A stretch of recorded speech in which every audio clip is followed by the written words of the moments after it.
ઉપસ્થિત મહેમાનશ્રીઓને આ કેશરનાથ ગામની દીકરી હીર પટેલના સક્ષત નમન. માં અને માતૃભૂમિને સૌથી પહેલા મારા વંદન.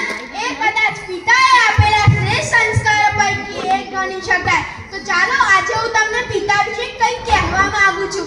આપણે સૌ જાણીએ છીએ કે દરેક કવિઓ તેમજ લેખકોએ માતા અને તેના માતૃત્વને ઉપમા આપવામાં આવી છે, પણ આજ સુધી ક્યારે પણ પિતા વિશે ઉપમા આપવામાં આવી નથી કે તેના વિશે લેખ પણ લખવામાં આવ્યા નથી. બાળકો નાના હોય ત્યારથી મોટા થાય ત્યાં સુધી તેમને માતૃપ્રેમની બંધ આવે છે, પણ આજ સુધી ક્યારે પણ પિતૃપ્રેમની બંધ નથી આપ્યો. હું માતાનો વિરોધ નથી કરતી, પણ પિતાનું મહત્વ કહેવા માંગુ છું. પિતા શબ્દ તો સૌ જાણે છે, પરંતુ તેનું મન કોઈ જાણે છે નહીં. તો ચાલો આજે હું જણાવું. પિતા જેમ કે મકાનને ટકાવી રાખવા માટે મજબૂત પાયાની જરૂર પડે છે, તે જ પ્રમાણે એક સુંદર પરિવારને ટકાવી રાખવા માટે સાહેબ એક પિતાની જરૂર પડે છે. પિતાની હાજરી સૂરજ જેવી હોય છે. શું? પિતાની હાજરી સૂરજ જેવી હોય છે. સૂરજ ગરમ જરૂર થાય છે, પણ જો એ ના હોય ને તો અંધકાર છવાઈ જાય છે, પણ જો એ ના હોય ને તો અંધકાર છવાઈ જાય છે.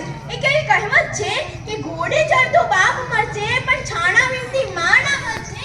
ફક્ત હું તમને એટલું જ કહેવા માંગુ છું કે એ બાળક પાસેથી એકવાર જાણી તો જોજો કે જે બાળકે પોતાના પિતાને ગુમાવ્યા છે, પોતાના પિતાનો પ્રેમ મળ્યો નથી, એ બાળકને એકવાર પૂછી તો જોજો કે જીવનમાં પિતાનું મૂલ્ય શું હોય છે.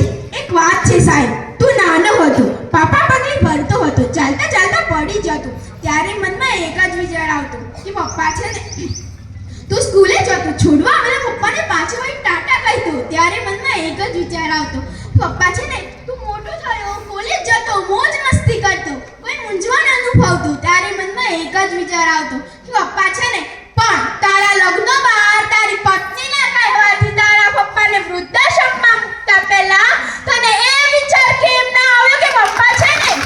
બસ અહીં બેઠેલ તમામની મારી એક જ વિનંતી છે કે તમે તમારા માતા કે પિતાને ક્યારે વૃદ્ધાશ્રમમાં ના મૂકતા. એ છે ને ત્યારે તમે છો, એના વગર તમારું કોઈ અસ્તિત્વ જ નથી. છતાં પણ જો તમારે જાણવું જ હોય ને સાહેબ, તો એક દિવસ તમારી શેરીમાં તમારા પપ્પા જોડે આંટો મારજો અને એક દિવસ એકલા આંટો મારજો. ખબર પડી જ જશે જે દિવસ તમે એકલા હશો ને, તમને બોલાવાની વાત તો દૂર રહી, પણ લોકો તમારી સામુએ નહીં જોવે. જો માં ઘરનું ગૌરવ છે ને, તો પિતા ઘરનું અસ્તિત્વ છે. માં પાસે અશ્રુની ધારા તો પિતા પાસે સંયમ હોય છે. બે સમયનું ભોજન માં બનાવે છે ને, તો જીવનભરના ભોજનની વ્યવસ્થા એ પિતા કરે છે. આપણે રમતા હોઈને આપણને ઠોકર વાગે ને તબડાઓમાંથી ઓ માં એમ નીકળે છે, પરંતુ રસ્તો પાર કરતા અચાનક ટ્રક આવીને બ્રેક મારે ને તો આપણા મોંથી ઓ બાપ એમ નીકળે છે.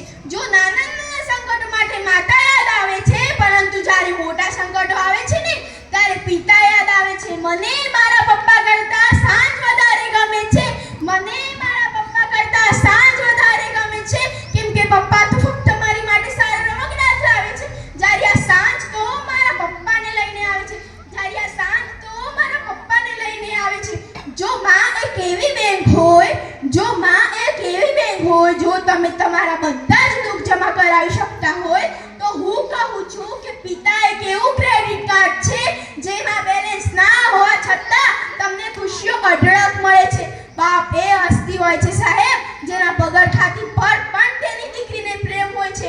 હું પિતા વિશે કહું તેટલું ઓછું છે, તેની માટે મારી પાસે શબ્દો ઘટે, પરંતુ સમયની મર્યાદાને ધ્યાનમાં રાખી હું મારી એક છેલ્લી પંક્તિ કહી મારી વાણીને વિરામ આપીશ કે થાક ઘણો હતો ચહેરા પર, અધમ પરિશ્રમ કરતા જોયા છે. થાક ઘણો હતો ચહેરા પર, અધમ પરિશ્રમ કરતા જોયા છે.